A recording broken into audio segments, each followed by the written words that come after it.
Italy opened up to travelers in July 2022. Shortly thereafter, Tori and I booked airline tickets for a trip we wanted to take for a long time. So we flew into Milan and took a train to the city.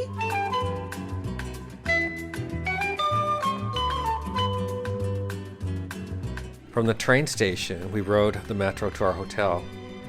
If you're ever staying in Milan for multiple days, buy the metro pass. It will save you a lot of money. So worth it, so worth it. We loved our hotel. It was so cute in the lobby. It had a little dining area for breakfast. We loved sitting out in the courtyard for breakfast and having our espressos and our little croissants, and we'd plan our day.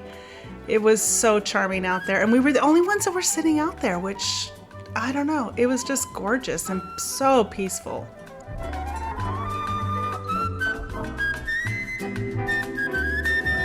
Totally unexpected when we walked down the hallway to our room. This was a trip.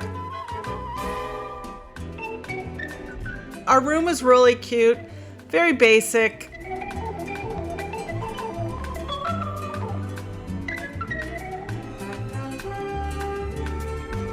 After a little game planning and an espresso, we headed out for our first meal. We were so hungry, and we have yet to have pizza in Italy, even though we've been to Italy before. We had to get some pizza, and we found this little spot. We didn't care that it was on a little main walking thoroughfare. It was so good. And then we had gelato after that because, I mean, come on, we love gelato. After lunch, we continued walking on to the Piazza di Duomo.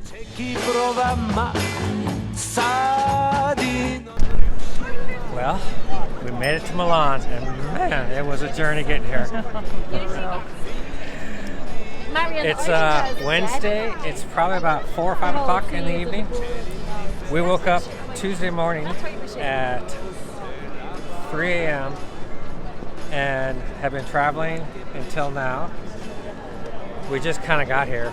We had something to eat, but so we've only taken a couple doses. No, we haven't slept, and we're trying to follow that philosophy of you just power through. Like, you don't go to sleep because you're really tired. Like, we were literally nodding off while we were eating lunch. So we're gonna power through, try to stay up till at least 7, 8 p.m. and adjust because we're like the zombies that you see on those things. Piazza Duomo is quite impressive as far as European plazas are concerned and dates back to the 14th century.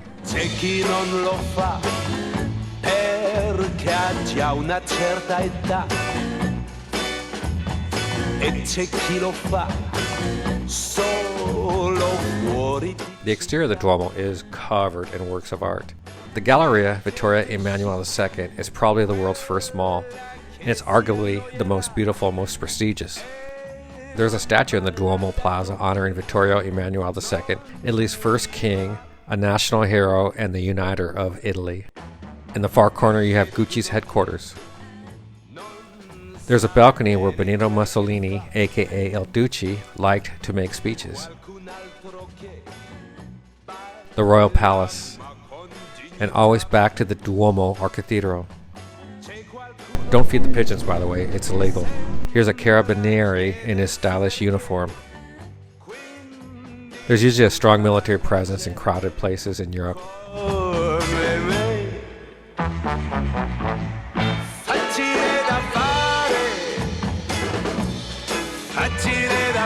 I loved the Galleria. It was just so amazing to be there. It was just so beautiful.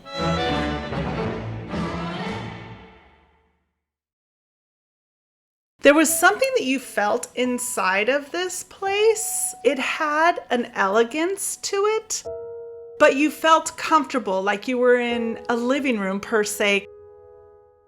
The tenant lineup is world class and very luxurious.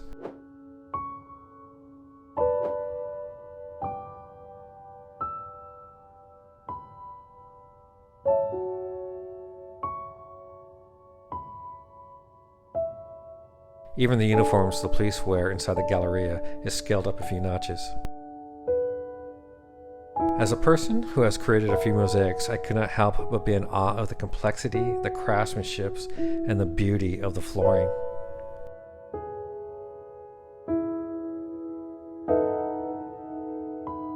And of course, there is a tradition of stepping on the bull's balls. It is said that if a person puts their right heel on the bull's testicular region and turns 3 times counterclockwise, that this will bring that person good luck. Just on the other side of the Galleria is the La Scala Opera House, regarded as one of the most prestigious theaters in the world.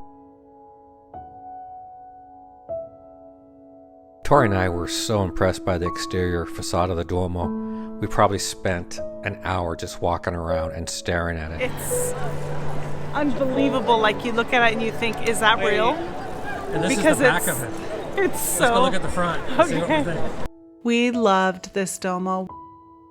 We walked around and around and around it. These bronze doors depict the joy and sorrow of the Virgin Mary.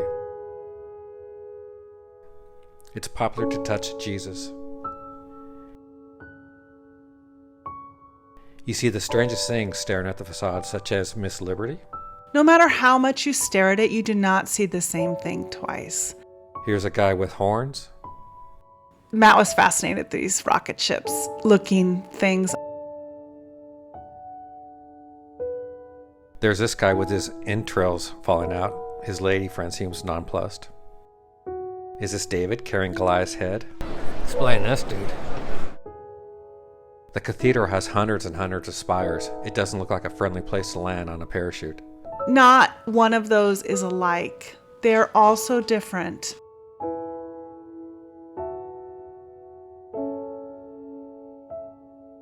We decided to go up to the top because how could you not? I mean, we were there.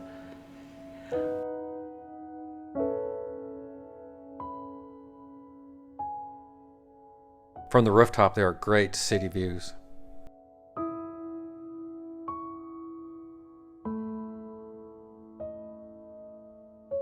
That building on the horizon is a good example of fascist-style architecture. If you don't know what a flying buttress is, you'll be an expert in no time. This is all marble and you're just walking on the roof.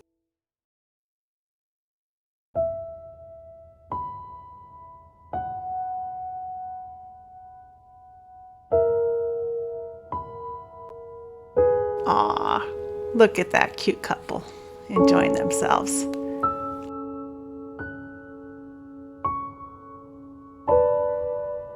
Behind the front facade is a statue of Mussolini. Here we are on the roof above the cathedral nave. The entire facade is made of marble, including the roofing material. The Virgin Mary sits atop the highest spire. From this view, you can see the skyscrapers of the new part of Milan. Though you take an elevator up to the roof, going down is all stairs. I love going in churches and feeling them. The cathedral is the largest in Italy and the 4th largest in the world.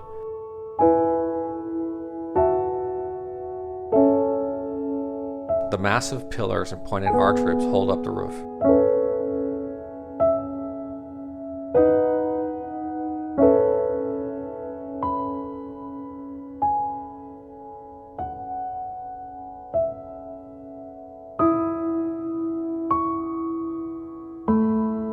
Somewhere in here is supposedly a nail from the cross of Jesus. This bronze line, decorated with zodiac signs, is a solar calendar, but it doesn't seem to work.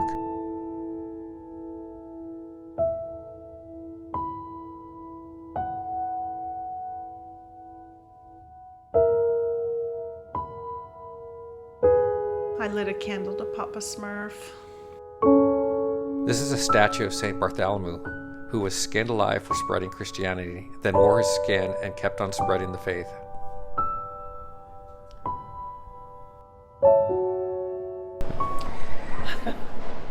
We're so beat. We just got done. We walked from our hotel down to Piazza del Duomo. It was only like 2 kilometers. Yeah, it was only 2 kilometers, but it was a killer 2 kilometers on some tired bodies.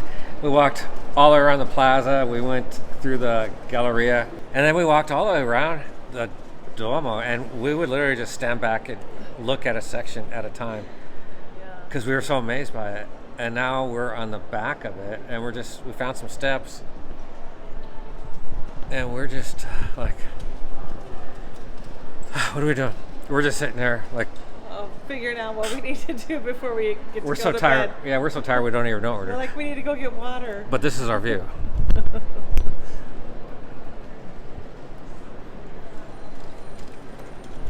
And it doesn't suck. Would you agree? Just 2 doesn't suck. All right, we'll see you in our dreams. Time to eat again.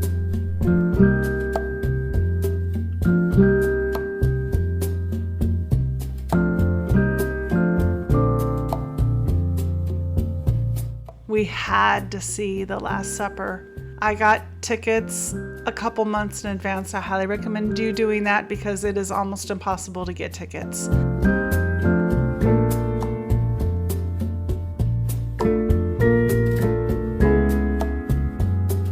Here's our group dehumidified in a waiting chamber. To walk inside and see The Last Supper was truly a profound experience for me. Monks added a door sometime after the painting was finished. You can see the frame just below Jesus. Bombs were dropped on this building and pretty much everything was annihilated but The Last Supper. There's another mural on the other side of the room that I didn't even know existed. This is a classic example of a tough act to follow. After The Last Supper, we walked a short distance to our next destination, the Sforza Castle. Well, here it is, the Sforza Castle. I'm not going to do this castle justice because I'm kind of meh about castles. A lot of people will hype this castle up, and probably justifiably so. For me, the most notable thing about it is that the Alfa Romeo logo was inspired by the Sforza crest. I'll say this, as far as castles go, it's a big one. And look over there, it's a fountain. I'm so meh about castles that we didn't even bother to go inside. Tori must feel the same way because she didn't argue. As we exited through the Porta del Barcio, we had a nice view of the Arco della Pace, or Arch of Peace. The next day we used our Metro Pass and took a trolley to the Monumental Cemetery. Public transportation in Italy is so easy.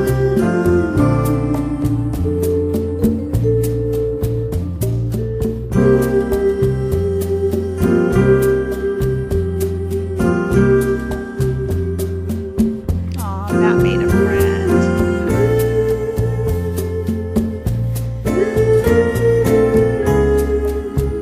I thought the Monumental Cemetery was a resting place for retired monuments. It turns out it's actually a cemetery, and it seems to be for very wealthy people. They had a bunch of cemeteries throughout Milan, and they dug them up and brought everything to one place.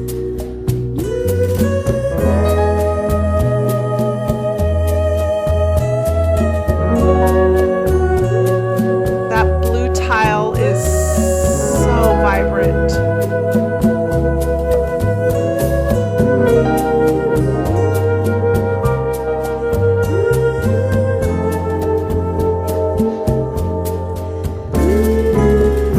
Look at these tombstones and mausoleums. The cemetery is the final resting place for many famous Milanese. You have fashion designers, politicians, race car drivers, football players, industrialists, and artists of all types. It was so peaceful through the trees. I must have walked through that little alleyway 3 or 4 times. I just loved the way it felt. This was our last full day in Milan, and to this point we really hadn't had a meal that wowed us. So we pulled out our Rixius guidebook and selected one of his recommended restaurants and headed back towards Piazza di Duomo to find it.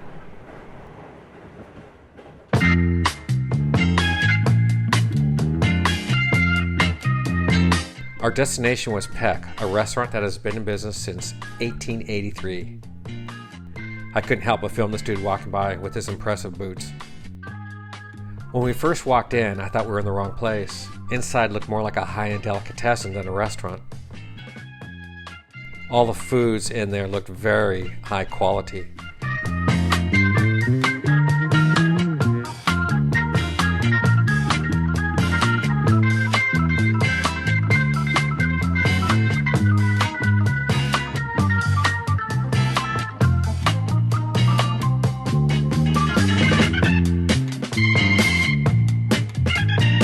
Their baked goods must be on point because everything was sold out.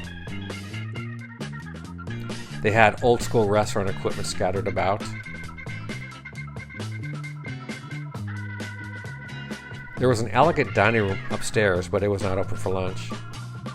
We settled in at the more casual downstairs dining area. You can see we're the only ones there. We went all in on this lunch.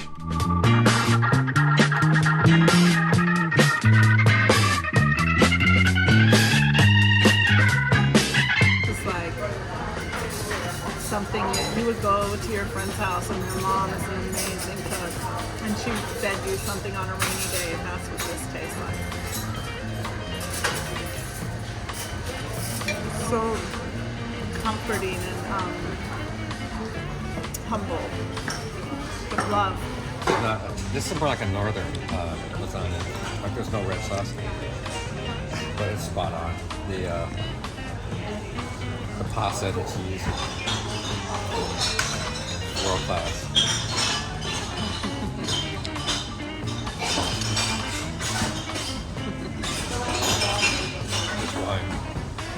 As you can see, we had a good rapport with the server.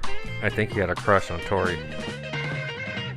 The server insisted we have limoncello after our meal. We didn't want to be rude, and so we graciously accepted his offer.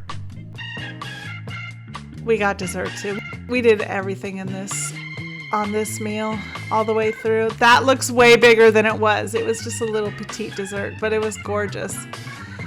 And then an espresso. Oh, that cream on top. So delicious. Who knew they had canals in Milan? Before the spread of trams and trains in Milan, the canals were an important part of the city's history for transporting people and goods. Now the remaining canals are lined with shops and restaurants. This is the place to be at night.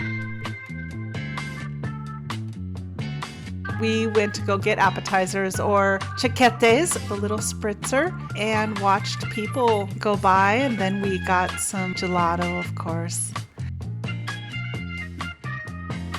The next day, we headed out in the morning. The beautiful central train station.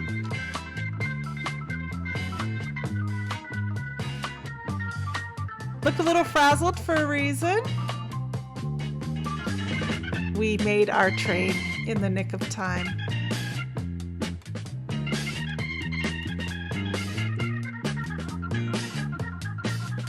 Whew. Well, we got our train to Verona. Wow, what a scene. Google Maps said it was 10 minutes from our hotel to Central train station. It took us like an hour. Every snag you can think of. Including our cars. Occurred to us.